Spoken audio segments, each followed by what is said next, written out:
بسم الله الرحمن الرحيم والصلاة والسلام على أشرف المرسلين. إن الحمد لله نحمده ونستعينه ونستغفره ونعوذ بالله من شرور أنفسنا ومن سيئات أعمالنا. من يهدي الله فهو المهتد ومن يضلل فلن تجد له وليا مرشدا. السلام عليكم ورحمة الله تعالى وبركاته. Nous voilà, Inch'Allah, dans la suite du bon comportement de Khuluq al-Muslim. Nous avons fait la dernière fois une intervention sur la as-sidq, la véracité ou l'honnêteté. Et nous avons vu que notre prophète sallallahu alayhi wa sallam dit que il nous ordonne d'être véridique et que la véracité mène vers la vertu mène vers le paradis. Et il nous dit que le croyant ne cesse de dire la vérité et de vérifier qu'il ne dit que la vérité et qu'il ne fait que les choses en fonction des vérités jusqu'à ce qu'il soit inscrit auprès d'Allah subhanahu wa ta'ala en tant que véridique. Et nous avons compris que la vérité, c'est le socle de toutes les vertus, de toutes les bonnes actions. Ça veut dire que tout est lié et la vérité est la base. La vérité, c'est le début de tout. Aujourd'hui, je vous ai dit qu'on parlera, Inch'Allah, du mensonge, qui est le contraire de la véracité. Donc, c'est le contraire. Donc là, nous avons Al-Kadhib, c'est la base de tous les péchés, de tous les vices.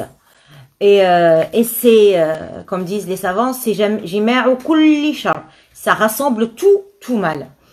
Et Allah subhanahu wa ta'ala réserve malheureusement aux menteurs, aux personnes qui sont dans le mensonge, des châtiments, des punitions très dures et très graves dans cette vie ci-bas et dans l'au-delà. Les personnes qui sont dans le mensonge et qui vivent dans le mensonge, qui propagent des mensonges, ceux-là, malheureusement, ils n'auront pas de sérénité, ils se sentiront pas en sécurité et ils seront toujours mal. D'ailleurs, on a posé la question à Al-Hassan ibn Ali, qui est le petit-fils du prophète sallallahu alayhi wa sallam, qu'as-tu retenu du prophète Muhammad sallallahu alayhi wa sallam? Il a répondu, hafadhtu min rasulillahi sallallahu alayhi wa sallam, da' ma yuribuk ila ma la yuribuk. Fa inna as-sidqa tuma'nina wa inna al-kadhiba riba, qui veut dire, donc il a dit, j'ai retenu de mon prophète Muhammad sallallahu alayhi wa sallam ceci. Il nous a dit, délaisse ce qui est douteux en faveur de ce qui est sûr. Parce que la véracité, as-sidq, c'est une sérénité, c'est un apaisement. Tandis que al-kadhib, le mensonge, c'est le doute et c'est le mal-être. Donc, nous devons, Inch'Allah, nous tenir, faire attention à ceci, être avertis que le mensonge, c'est une porte qui mène malheureusement vers tout ce qui est douteux, tout ce qui est mauvais, tout ce qui est malsain. Qu'Allah subhanahu wa ta'ala nous préserve. Une autre chose qui est une résultante du mensonge, c'est la maladie du cœur. C'est-à-dire le cœur sera malade, il sera pas sain, il sera pas serein, il sera pas sincère, il sera pas dans la certitude d'Allah subhanahu wa ta'ala. Donc il y a des maladies du cœur. Ainsi, le al-kadhib aussi, donc le mensonge, il diminue les bienfaits de Dieu matériels, ce qu'on appelle ar-rizq, la subsistance. Donc al-kadhib, il diminue la subsistance et il anéantit al-baraka, la bénédiction. Selon Abu Hurayra radiyallahu anhu, il dit, Ar-Rasul sallallahu alayhi wa sallam bien sûr, il dit, birrul walidayn yazidu fil umr.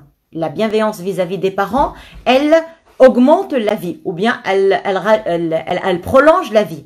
Al-kadhib, le mensonge, il diminue la subsistance, ad-du'a, l'invocation, elle repousse al-qada, elle repousse le destin, ou elle change le destin. Donc là, on a Rasul sallallahu alayhi wa sallam dans ce hadith, il a parlé de birrul walidayn et ce qu'il apporte comme bien d'avoir sa vie prolongée. Ça veut dire quoi, sa vie prolongée? C'est que on va pouvoir développer énormément de bienfaits parce qu'il y aura une bénédiction dans notre vie. Tandis que le kadhib, qu'Allah subhanahu wa ta'ala nous préserve et nous éloigne de le kadhib, le mensonge, ça veut dire il diminue les bienfaits matériels sur l'homme, il diminue la subsistance et ad-du'a. Donc nous devons user du du'a pour repousser tout mal, tout rada, tout mauvais destin. Et bien entendu, Al-Kadhib va être une cause d'éloignement des gens d'autour du menteur. Hein, le menteur, une fois que c'est su, une fois qu'on le découvre, malheureusement les gens ne le regarderont pas avec le même regard. Il sera mal vu, il sera mal estimé et tout le monde ne voudra pas être à côté d'un menteur. Tout le monde ne veut pas côtoyer un menteur parce qu'ils savent, s'il leur parle, il est dans le mensonge. S'il fait des choses, ça émane des mensonges. Il n'y a rien de véridique, il n'y a rien d'authentique dans sa conduite et dans sa vie. Et bien sûr, que Dieu nous préserve aussi, Al-Kadhib, il peut causer la privation de la guidance. C'est-à-dire quoi? Ça veut dire quoi? Ça veut dire que la personne qui ment, elle sera privée d'être guidée. Allah ne la guide pas. Et Dieu le dit d'une façon claire dans le Saint-Coran. Inna Allah, certes Allah, la yahdi, ne guide pas toute personne qui est dans l'excès et qui est dans le mensonge. Donc là, c'est dans Surat Ghafir, verset 28. Inna Allah la yahdi man huwa musrifun kadhab. Dieu ne guide pas. Donc là, c'est grave. On sera éloigné de la guidance d'Allah subhanahu wa ta'ala. On sera éloigné d'Allah subhanahu wa ta'ala, puisqu'il le dit, il ne guide jamais un menteur. Si on est dans le mensonge, malheureusement, on est éloigné de la guidance d'Allah subhanahu wa ta'ala. Et quelle grande perte. Et bien entendu, dans le hadith que j'ai cité par rapport à la véracité, lorsqu'Allah nous incite, ou le prophète, nous incite à être, lorsque le prophète nous incite à être véridique, il nous dit, soyez véridique, la véracité guide vers la vertu guide vers le paradis, le croyant ne cesse de dire et de vérifier qu'il ne dit et qu'il n'est que véridique et qu'il ne dit que la vérité jusqu'à ce qu'il soit inscrit en tant que véridique. Et la même chose, la personne qui, malheureusement, il dit avant tout, il dit le mensonge mène vers la débauche, mène vers le mal, vers la débauche mène vers l'enfer, et tu trouveras des personnes qui font tout pour être dans le mensonge. Ils cherchent le mensonge par tous les moyens jusqu'à ce qu'il soit inscrit auprès d'Allah en tant que menteur. Que Dieu nous préserve. Et ceux qui mentent, ceux qui inventent des mensonges, ceux qui forgent des mensonges, en fait, dit Allah subhanahu wa ta'ala, ils ne croient pas aux signes d'Allah, ils ne croient pas aux versets d'Allah, et qui sont ceux-là? Ce sont les kadhibin. Alors il dit innama yaftari al-kadhiba alladhina la yu'minuna bi ayati Allah wa ulaika humul kadhibun. Donc là, ceux qui forgent les mensonges, pourquoi? Parce qu'ils ne croient pas en signe d'Allah, ils ne croient pas en Allah subhanahu wa ta'ala, ceux-là sont les vrais menteurs. Malheureusement pour eux, les menteurs, Inch'Allah que Dieu nous éloigne d'eux, ils auront leur visage sera noir, hein. Ils auront des signes sur leur visage. C'est le contraire du vrai croyant, qu'Allah lui donne une lumière dans cette vie ci-bas, Inch'Allah, et dans l'au-delà, et que cette lumière va le guider dans son avancement le jour du jugement dernier. Le prophète sallallahu alayhi wa sallam, il dit ala innal kadhiba yusawwidul wajha yawm al-qiyamah. Sachez que le mensonge noircit le visage le jour du jugement dernier. Le menteur aussi sera maudit. Ça veut dire quoi? Ça veut dire quoi maudit? Ça veut dire qu'il sera chassé, il sera éliminé de la miséricorde d'Allah subhanahu wa ta'ala. Il ne pourra pas profiter de la miséricorde d'Allah subhanahu wa ta'ala. Et le verset coranique est clair. Et puis on invoque Dieu et on fait en sorte que la la'na, le fait d'être maudit, que le kadhibin, les menteurs sont maudits. Donc là, on voit qu'on est dans un registre très très grave. Rasul sallallahu alayhi wa sallam, il nous a dit que parmi les plus grands péchés, le kaba'ir, parmi les plus grands péchés, il a dit un jour à ses compagnons, voulez-vous que je vous informe des plus grands des grands péchés, c'est-à-dire al-akbar al-kaba'ir, il a formulé ainsi, voulez-vous que je vous informe des akbar al-kaba'ir, des plus grands parmi les grands péchés. Alors il leur a dit, bien entendu, on le sait tous, al-ishraku billah, l'association, c'est-à-dire prendre un égal à Allah subhanahu wa ta'ala. La deuxième chose, il leur a dit la malveillance, être mauvais, ne pas être bienveillant, c'est le contraire de bienveillant, avec ses parents, ne pas être au service de ses parents, ne pas bien accompagner ses parents, ce qu'on appelle al-uquq. Le mot uquq, il est plus fort que tout ça, c'est tout ce qui est de désobéir, ne pas être à l'écoute, ne pas être bienveillant, ne pas bien accompagner ses parents, tout ça c'est l'uquq. Donc parmi les grands péchés, il nous a dit les plus grands des péchés, le prophète a cité al-shirk, l'association, il a cité al-uquq, le mauvais comportement avec les parents. Et puis le prophète, il était adossé. Il s'est relevé, il a sursauté, il s'est relevé, il s'est assis et il a dit « Ala qawlu zour » Ala qawlu zour, et il a répété plusieurs fois jusqu'à ce que ceux qui étaient avec lui, il était vraiment dérangé dans le sens que c'était très fort. Ala qawlu zour, c'est le mensonge et le faux témoignage, ou le témoignage mensongère. C'est très grave parce que ça peut causer des problèmes dans les familles, dans la société. Donc le prophète sallallahu alayhi wa sallam, comme je viens de le dire, il était adossé pour dire les autres alors qu'ils sont très très graves, mais pour qawl zour, le mensonge, il se redressait, sallallahu alayhi wa sallam, pour nous le dire et nous prévenir que le mensonge est très très grave. Le mensonge, il y en a plusieurs sortes. Le pire, c'est de mentir sur Allah et sur son prophète. Mentir sur Allah et sur son prophète. Allah subhanahu wa ta'ala, il le dit dans sourate Al-Imran, ils disent des mensonges sur Allah alors qu'ils savent que c'est des mensonges, c'est-à-dire qu'ils le font d'une façon intentionnelle, ils le font exprès, ce n'est pas par oubli ou par inadvertance, non, ils le font exprès. Alors ceux-là, malheureusement, ils sont dans une situation très grave. Et dans un autre verset, il dit وَمَنْ أَظْلَمُ, qui est plus injuste مِمَّنْ افترى على الله كذبا, qui est plus injuste que celui qui forge des mensonges sur Allah subhanahu wa ta'ala, qui dit des mensonges sur Allah subhanahu wa ta'ala. Donc là, nous devons faire attention à ce que nous disons. Et j'ai dit tout à l'heure, ils le disent par inattention. Mais même, nous devons faire attention, par inattention, excusez-moi, c'est grave. Parce que nous devons être dans la vérité, rien que la vérité, ça veut dire quoi? C'est-à-dire que nous disons que ce qui est certain chez nous, que ce qui est pour nous une certitude, que ce soit, c'est ça la personne véridique. Elle ne parle pas de ce qui est douteux, elle ne parle pas de ce qui est qu'elle soupçonne. Non, elle dit, elle transmet, si elle doit transmettre, elle parle de que ce qui est une certitude pour elle. Et encore plus avec Allah et avec son prophète Muhammad sallallahu alayhi wa sallam. Donc la première sorte, si vous voulez, de mensonge, j'ai dit mentir sur Allah. Le deuxième, c'est mentir sur le prophète. Ah, vous savez, ceci on le trouve tout au long du Saint-Coran, et on trouve que on a menti sur Nour, sur Ad avec Houd, sur Pharaon.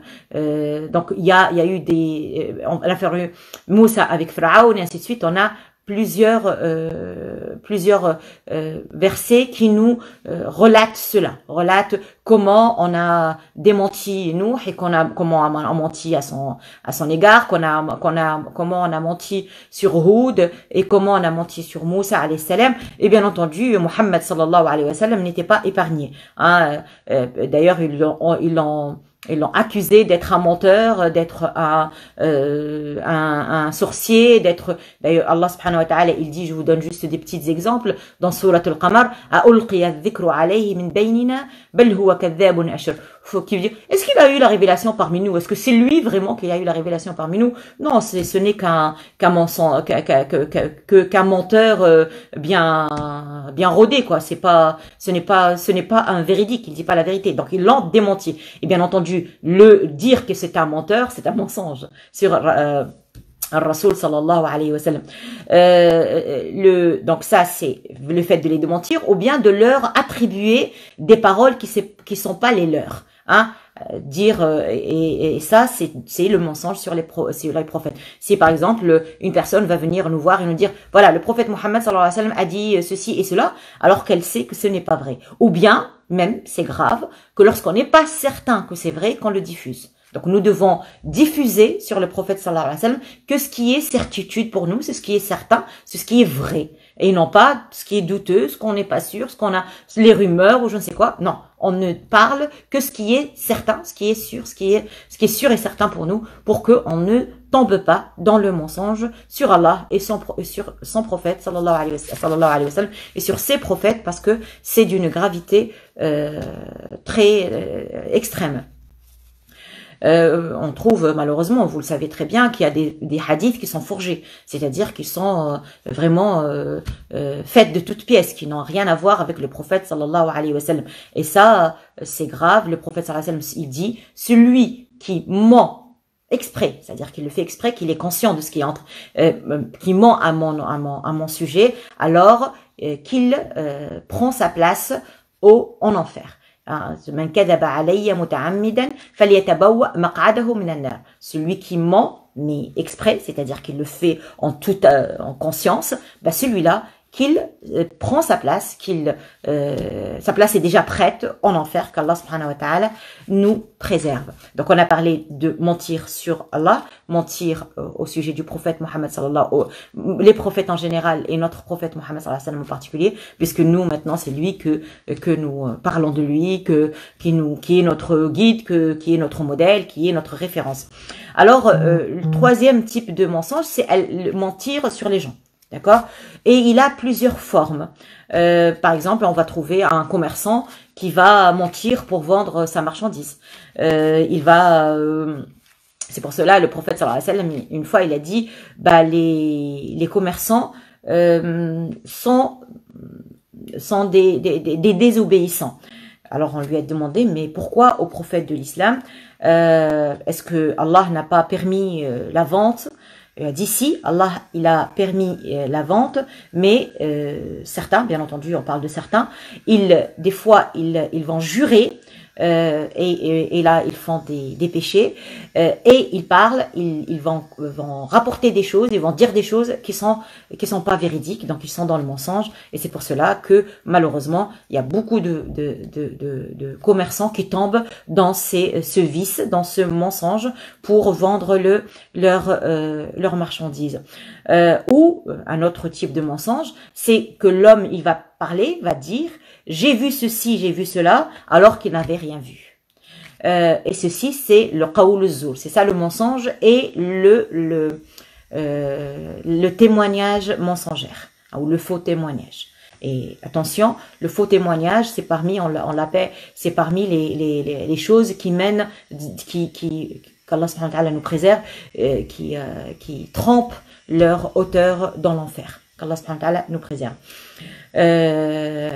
Si quelqu'un nous demande de témoigner, on doit témoigner de ce que nous savons avec exactitude et avec certitude, et non pas ce que nous doutons, ce qu'on a entendu parler, ou parce que shahadat az-zour, elle est grave, et Allah subhanahu wa ta'ala, il dit dans Surat Al-Hajj verset 30, wajtanibu qawl az-zour, éloignez-vous des faux témoignages, éloignez-vous du mensonge, qu'Allah subhanahu wa ta'ala nous préserve. Donc malheureusement les menteurs ont la perte dans cette vie ci-bas, parce qu'Allah subhanahu wa ta'ala leur a dit, a annoncé qu'ils n'auront aucune réussite. Les menteurs, ceux qui inventent des choses, n'ont aucune réussite dans cette vie ci-bas. D'accord? Donc, c'est dans Surat Yunus, verset 69, pour celui qui veut bien revenir et étudier la chose plus profondément. Donc, ceux qui forgent des paroles, des mensonges, ils n'auront aucune réussite. Bien entendu, le menteur, il est considéré un munafiq. Munafiq, c'est l'hypocrite. Et c'est grave C'est une catégorie qui est malheureusement mal placée, qui s'est mis dans une posture très basse et très grave.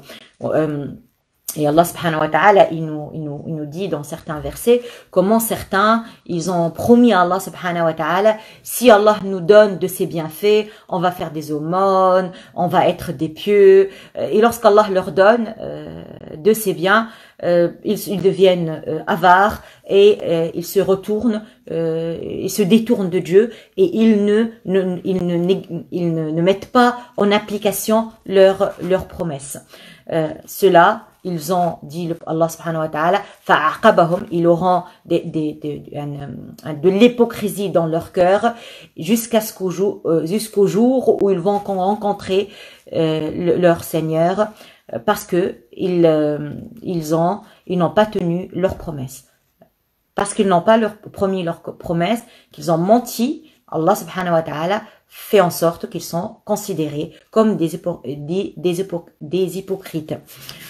Les personnes qui vont jurer en étant dans le mensonge, alors qu'ils le savent, ceux-là aussi sont considérés parmi les hypocrites. Et on sait que l'hypocrite, il y a un hadith qui nous dit, parmi les signes de l'hypocrisie, idha haddatha kadhib, lorsqu'il parle, il ment. Wa idha wa'ada akhlaf, lorsqu'il promet, il tient pas sa promesse. Et c'est du mensonge. Ne pas tenir sa promesse, ça fait partie du mensonge.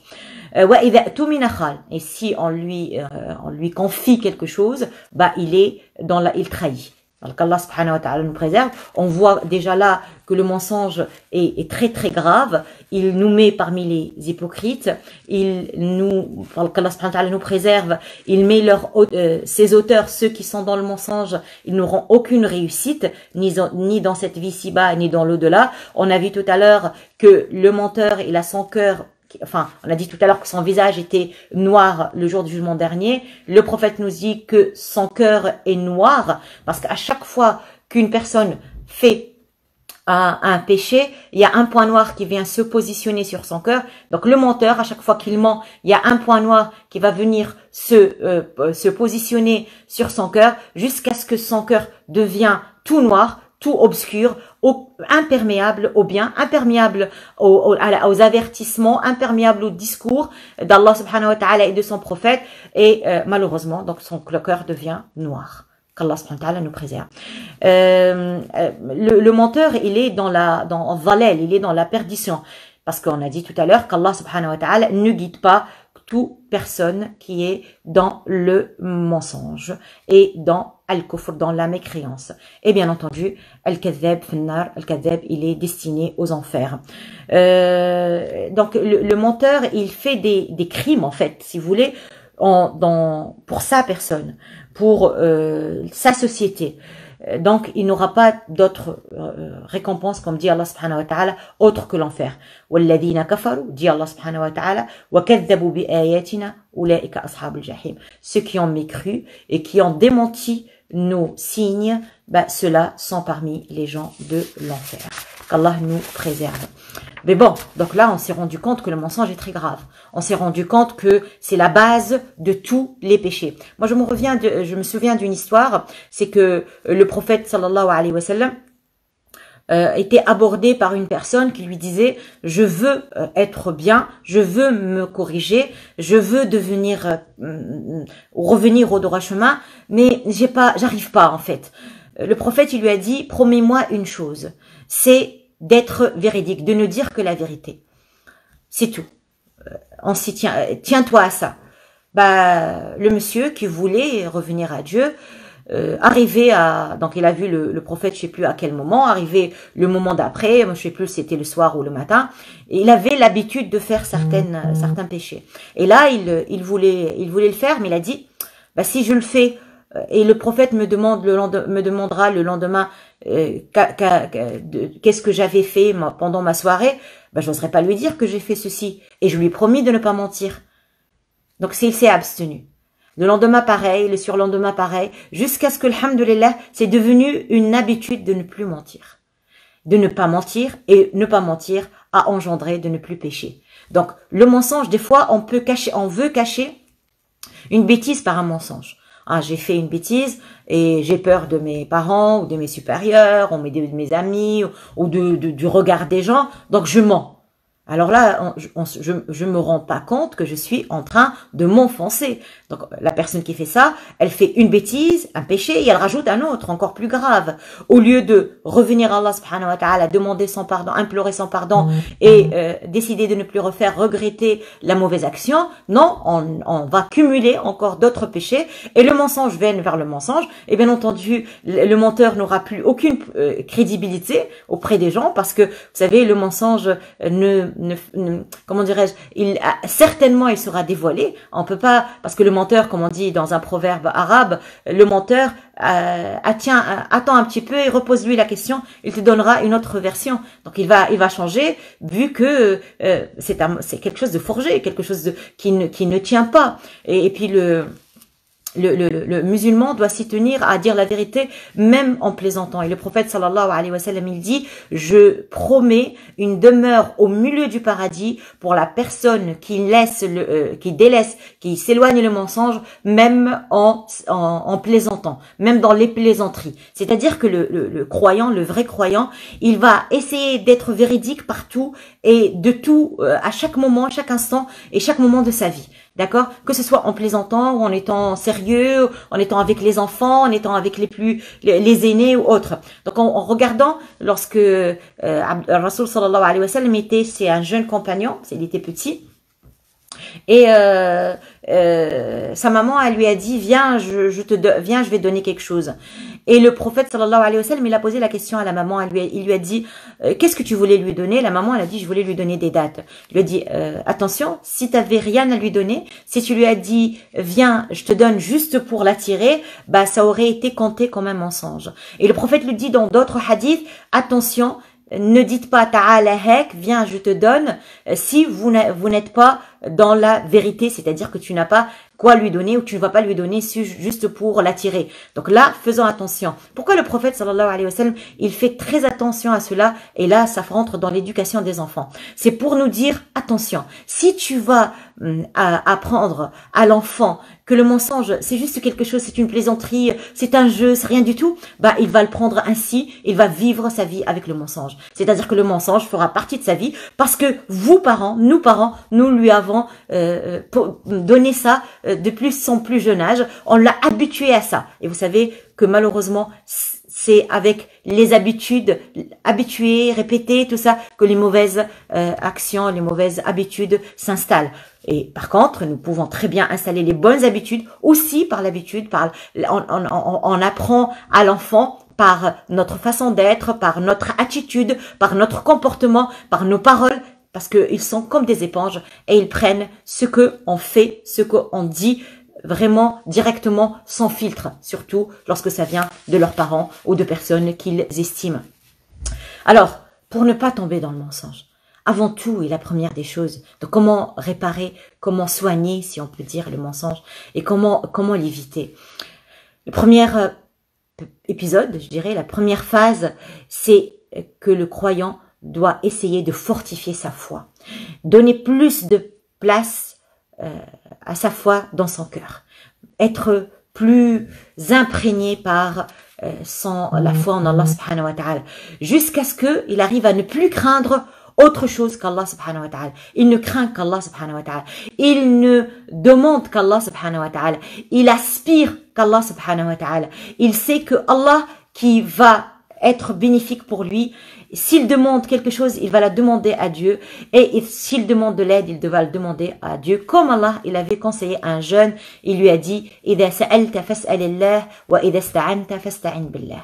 Et si tu demandes quelque chose, demande-la. Si tu implores quelque chose, implore-la à Allah subhanahu wa ta'ala. Et si tu as besoin d'aide, si tu peux t'appuyer sur quelque chose, il n'y a pas mieux qu'Allah subhanahu wa ta'ala pour s'appuyer sur lui. Lui, il te suffira.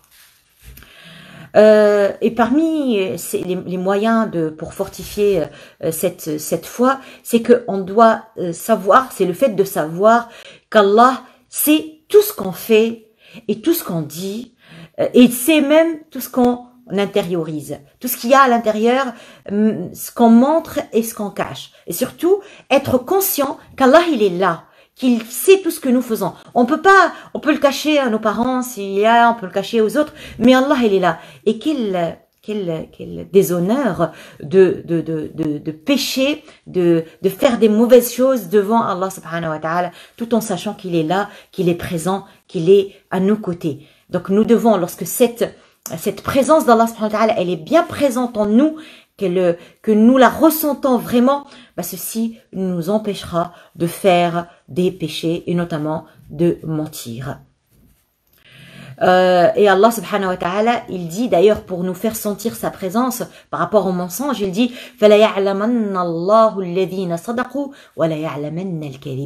Dieu sait certainement ceux qui sont véridiques et il sait les menteurs, il les connaît.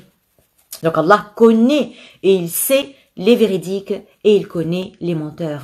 Et puis une chose aussi qui peut nous inciter, c'est de savoir et de voir c'est quoi la récompense de sidq. C'est quoi la récompense de sidq, de la véracité, et quelle place et quel honneur il aura auprès d'Allah dans cette vie ci-bas aussi, dans cette vie ci-bas et dans l'au-delà. Le sadiq, le siddiq, il a une place de choix, il a une place élevée. Et là, Allah subhanahu wa ta'ala, regardez la place qu'il a donnée aux prophètes siddiqin. On a parlé la dernière fois qu'Allah subhanahu wa ta'ala, il nous a cité certains prophètes, Ismaïl, Maryam, Idris, qui étaient parmi les siddiqin. Muhammad sallallahu alayhi wa sallam, quelle place il lui réserve? Quelle place Allah subhanahu wa ta'ala réserve à Sayyidina Abu Bakr Siddiq, radiyallahu anhu, qui est un siddiq, comme l'a surnommé Allah subhanahu wa ta'ala, comme l'a surnommé Muhammad sallallahu alayhi wa sallam. Donc là, on se rappelle du hadith que j'ai cité tout à l'heure, je promets une demeure au paradis, au milieu du paradis, pour toute personne qui délaisse le mensonge, même en plaisantant, même dans ses plaisanteries.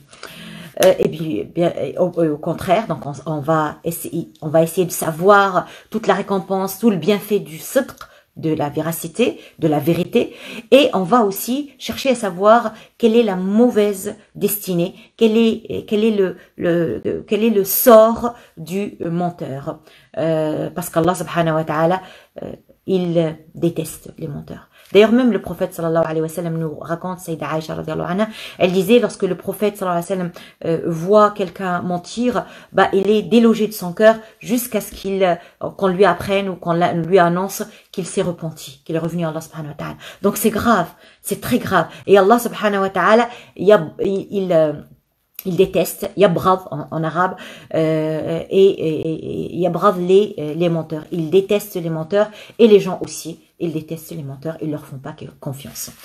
Nous devons suivre nos ancêtres ou nos prédécesseurs pieux qui étaient très très pieux bien entendu, mais très véridiques, et ils cherchaient toujours la vérité et rien que la vérité. Ils détestaient le mensonge jusqu'à ce que ça devenait un trait de caractère chez eux, c'est-à-dire que le mensonge n'a pas de place, et la véracité, c'est une qualité pour eux, c'est une vertu, c'est une pratique quotidienne, continue, hein, dans leur vie. Il y a un savant qui s'appelait As-Sammek, il disait je ne sais pas si je serai récompensé parce que je délaisse le mensonge, parce qu'en fait moi je le délaisse par orgueil. Je le délaisse par orgueil, c'est-à-dire que je trouve que c'est bas.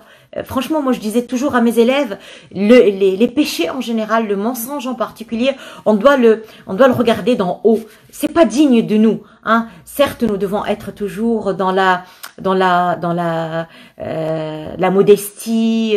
On est modeste avec les croyants, mais avec les péchés, non. Avec les péchés, on doit se sentir plus haut. C'est pas digne de nous. Ça va pas, ça nous convient pas. Ça va pas avec nos principes, avec nos convictions, avec nos pratiques, avec l'honneur qu'Allah subhanahu wa ta'ala nous a attribué en étant croyants. Donc, nous devons faire attention et nous devons délaisser, oui, le mensonge par orgueil. Ça ne convient pas, c'est pas de notre niveau, c'est bas et on ne doit pas se rabaisser à ce niveau. D'ailleurs, le prophète sallallahu alayhi wa sallam, il dit, le mensonge et la vérité et la véracité ne se rassemblent pas dans le même cœur.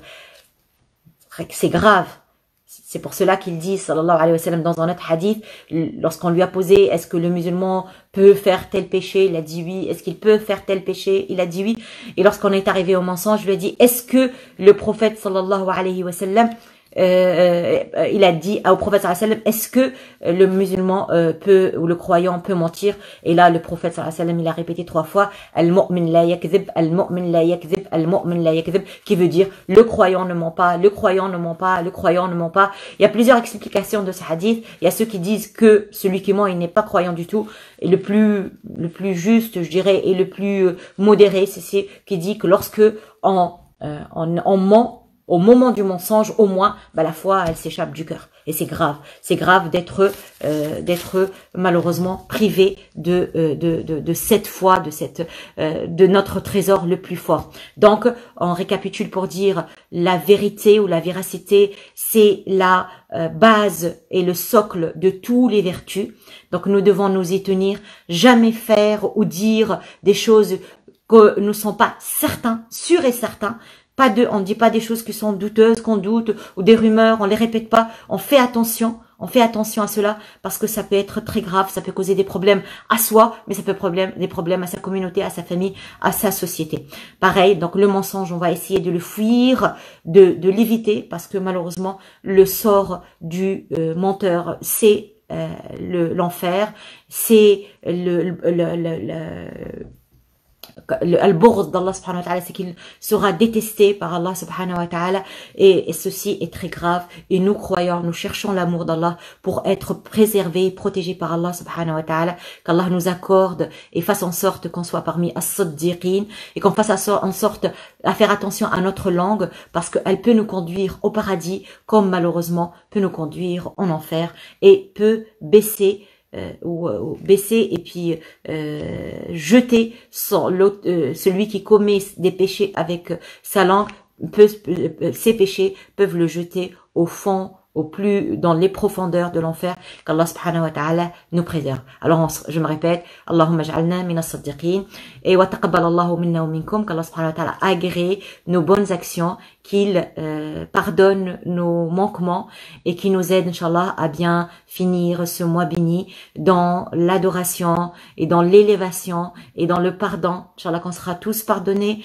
qu'on sera tous affranchis de l'enfer. Ça veut dire que l'enfer sera interdite, elle n'aura pas le droit de nous toucher, Inch'Allah, et qu'on sortira de ce mois meilleur que lorsque nous sommes rentrés. Et ça, parmi les signes qu'Allah a agréé tous nos bonnes œuvres, Inch'Allah, pendant ce mois, c'est que après le mois de Ramadan, une fois que le mois de Ramadan est fini, nous continuerons à être sur la voie de la droiture, sur la voie d'Allah subhanahu wa ta'ala, à être des gens bons, qui font les bonnes actions, qui font les bonnes œuvres, qui sont dans le bon comportement. Le bon comportement, c'est une des finalités de notre foi. Assalamu alaikum wa rahmatullahi ta'ala wa barakatuh.